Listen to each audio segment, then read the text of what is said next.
तर पुण्यात सुद्धा जोरदार पावसाला सुरुवात झालेली आहे। सध्या मुसळधार पाऊस पुण्यामध्ये कोसळतोय। मधल्या काळात विश्रांती घेतल्यानंतर पुन्हा एकदा पावसाचा जोर वाढलेला आहे। पुण्यात सुद्धा पावसानं दमदार हजेरी लावली।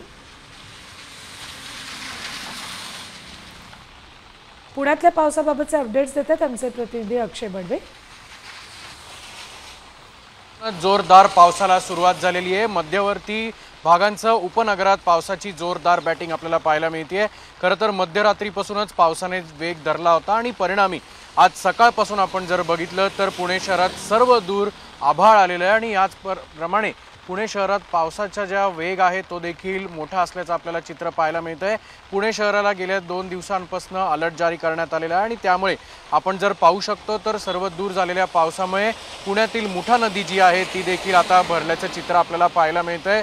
धरण पाणलोट क्षेत्रात सुद्धा चांगला पाऊस होत असल्यामुळे आपण जर पाहिलं तर मुठा नदीचं पात्र जे आहे ते पाणी पातळी जी आहे ती देखील आता वाढल्याचं चित्र आपल्याला पाहायला मिळतंय।